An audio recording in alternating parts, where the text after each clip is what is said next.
Good evening friends. ఇవాళ మా ముందు గార్డెన్లో ఉన్న మొక్కల్ని చూపిస్తాను. దీంతో you will know like how efficiently you can use a small space. ఇక్కడ మందారం ఉందండి, ఎల్లో. తర్వాత విత్తనంతో నాటిన సీతాఫలం చెట్టు, ఇది ఇలా హార్డ్ ప్రూనింగ్ చేసాము, ఇప్పుడే చిగుర్లు వస్తున్నాయి. నెక్స్ట్ కరివేపాకు ఉందండి, ఇదిగోండి ఇలా నీడ మూలాన్ని అంత గుబురుగా రాదు.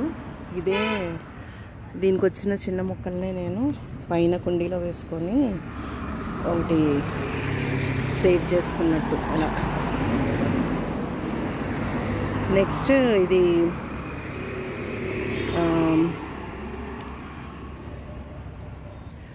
నూరు వరహాలు ఆరెంజ్ కలర్ అండి. ఇది ఇంటికి వచ్చిన కొత్తలో మేము నూరు వరహాలు ప్లాంట్స్ అన్ని కలర్స్ తెచ్చిపెట్టాము. అన్నీ పోయే ఒకటి రెండు మిగిలేయండి. ఈ ఆరెంజ్ చెట్టు అగైన్ బికాస్ ఆఫ్ నీడ మూలాన్ని సరిగా ఎదగదు. ఈ నూరు వరహాల పక్కన ఇది ఆరెంజ్ అండి, నారింజ చెట్టు. ఇది అంతే విపరీతంగా కాస్తుంది, చెట్టు నిండా పిందుంది, విపరీతమైన పులుపు, ఎక్కువ వాడము. ఇక్కడ చాలా డిస్టర్బెన్స్గా ఉంటుంది, ఎందుకంటే మెయిన్ రోడ్ కాబట్టి వెహికల్స్ వస్తూ వెళ్తూ ఉంటాయి. అందుకే చాలా తక్కువగా చూపిస్తాను ఈ గార్డెన్ని. సో ఈ నారింజ ఏంటంటే ఎవరికి ఇష్టమో వాళ్ళు అడుగుతూ ఉంటారు, ఇచ్చేస్తూ ఉంటాము.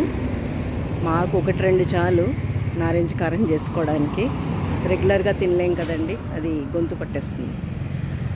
దాని తర్వాత ఇక్కడ మల్లె మేము జస్ట్ ఒక కంటు పెట్టాం, మీకు అక్కడ కనిపిస్తుంది, అది ఒక్కటి పందిరి మల్లె అండి. ఇంత పొడుగు మొగ్గ, చాలా బ్యూటిఫుల్గా ఉంటుంది. ఈ సీజన్లో విపరీతంగా వస్తాయి. అవి కూడా ఎట్లా వస్తాయంటే ఒక్కసారిగా విపరీతంగా వచ్చేసి మళ్ళీ అయిపోతాయి, మళ్ళీ రెండోసారి మళ్ళీ విపరీతంగా వచ్చేస్తాయి. అలా 3 సార్లు వచ్చి ఇంకా అయిపోతుంది, కాపు అయిపోతుంది. దానంతట అది వేర్లతో ప్రొపగేట్ అయిన మొక్కలు ఇవన్నీ, మేమేం చేయలేదు. ఇదిగోండి ఇలా ఎన్ని మొక్కలు తయారయ్యాయి. చాలా మొక్కలు ఉంటాయి, తీగలాగా ఇట్లా పైకి కూడా పాకేస్తూ ఉంటుంది. ఇదిగో ఈ ఆరెంజ్ మీద కూడా ఉంది చూడండి, ఇదంతా మల్లె తీగ, అదంతటా అది అల్లుకున్నదే, మేమేం చేయలేదు. దాని పక్కన ఇది ములక్కాడండి. ఇది నేను మంచి విత్తనం ఇది పెట్టి ఇంతలాగా అయిపోయింది. ఇప్పుడు దీంతో ఆకు బాగా వాడతాము, కాయలు విపరీతంగా వస్తాయి, కానీ చాలా బ్యాడ్ లక్. కరెక్ట్గా పూత కాయ మీద ఉన్న టైంలో ఈ మున్సిపాలిటీ ఎలక్ట్రిక్ వాళ్ళు వస్తారండి, చెట్టంతా కొట్టేసి, మేము లేనప్పుడు వస్తారు, అది కూడా అది చెట్టంతా కొట్టేసి వెళ్ళిపోతారు. ఎన్ని పిందెలు వేస్ట్ అయిపోతాయి అంటే, మేము ఆల్రెడీ వాళ్ళు ఎలాగా కొడతారని చెప్పి మేము వైర్కి తాకకుండా ముందే కొమ్మల్ని జాగ్రత్తగా ట్రిమ్ చేస్తూ ఉంటాం. వాళ్ళకి అది అనవసరం అండి, వచ్చేసి జస్ట్ చెట్టు ఉందని కొట్టేస్తారు అంతే. సో ఒక్కొక్కసారి అనిపిస్తుంది రాంగ్ ప్లేస్లో పెట్టానని. దాని పక్కన మళ్ళీ ఇదిగో ఇది ఉందా ఆరెంజ్ అండి, అది మళ్ళీ గింజపడి అదంతటా అదే మొలిచింది, పెద్ద అయింది, ఇదిగో ఇంత అయింది. ఇక్కడే మేము ఇదిగో బిల్వ ఇది వేసాము,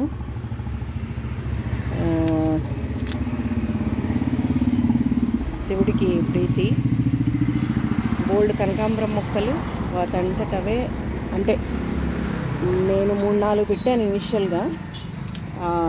అవి ఏమవుతాయంటే ఇట్లా గ్రో అయ్యి ఇలా విత్తనాలు వచ్చాక మనం నీళ్లు పట్టినప్పుడు ఆ విత్తనాలు పగిలి మళ్ళీ మొక్కలు అవుతాయి. సీజన్లో విపరీతమైన పువ్వులు వస్తాయండి, చక్కగా కోసి మేము మాల కట్టి దేవుడికి వేస్తూ ఉంటాము. ఇక్కడ ప్లేస్ బాగుంది, ఇక్కడ అరటి వస్తే బాగుంటుందని చెప్పి నేను అరటి వేసాను. వేసి కొన్ని నీళ్ళు అయింది.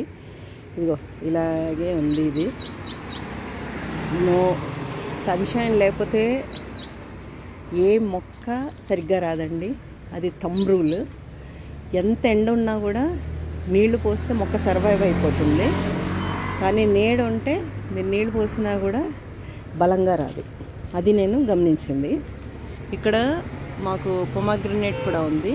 చాలా పెద్ద అగైన్ విత్ సీడ్ పెట్టింది. ఇది మంచి ఇనీషియల్గా మాకు పైన టెర్రస్ గార్డెన్ లేనప్పుడు నేను ఈ కాయలనే చాలా జాగ్రత్తగా లైక్ మాకు వచ్చేటట్టు చూసుకునేదాన్ని.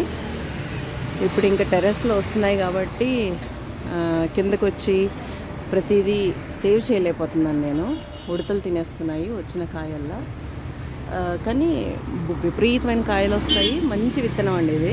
అందుకని దాన్ని అలా ఉడతల కోసం I will be taking care of it మాట. ఇది అసలు ప్లేస్ చూడండి ఎంత ఉందో. అండ్ ఎన్ని మొక్కలు ఇప్పటిదాకా చెప్పానో మీకు గుర్తుండి ఉండాలి. ఇదేమో తెల్ల మందారం. మళ్ళీ దేవుడికి బోల్డ్ పూలు వస్తాయండి. రైనీ సీజన్లో బాగా వస్తాయి. యాక్చువల్లీ ఇప్పుడు సీజన్ కానీ మళ్ళీ నీడమూలని రావట్లేదు. అండ్ ఇక్కడ నేను బ్యాంబూ వేశాను. ఇది గ్రోత్కి చిహ్నం అండి. ఎవరికైనా లైక్ బ్యాంబూ చెట్టు లేకపోతే వేసుకోండి, చిన్నదైనా పెద్దదైనా. Bamboo is a tree which gross for ever మాట. దీనికి ఈ గ్రోత్ ఆగడం అంటూ ఉండదు. అందుకే ఈ చెట్టుని నాటుకుంటారు జనాలు. సో అది ఎలాగైతే గ్రో అవుతుందో మనం కూడా గ్రో అవ్వాలని చెప్పి దాని లైక్ మీనింగ్ అండి. అందుకని నేను బ్యాంబూ పెట్టుకున్నాను. సో ఇదండి. ఇక్కడ కూడా కొన్ని కనకాంబరాలు ఉన్నాయి. ఇక్కడ కొన్ని క్రోటన్ ప్లస్ మళ్ళీ పైనుంచి తమలపాకుని తీసుకొచ్చి ఇక్కడ పెట్టాను. బాగానే వస్తుంది. ఇలాగా ప్రతి స్పేస్ నేను అసలు నాకు చెట్లు అంటే ప్రాణం. అండ్ నా రిలాక్సేషన్ అంతా ఈ గార్డెనింగ్లోనే ఉంటుంది. ఐ ఫీల్ లాట్ ఆఫ్ అంటే ఎక్సర్సైజ్ అంటూ ఏముండదు. ఇదే నా exercise. Hope you enjoyed seeing my small garden in my front yard. మీరు కూడా ఇలాగే చెట్లు గ్రో చేసి save the earth. Thank you. మళ్ళీ నెక్స్ట్ వీడియోలో కలుద్దాం. బాయ్.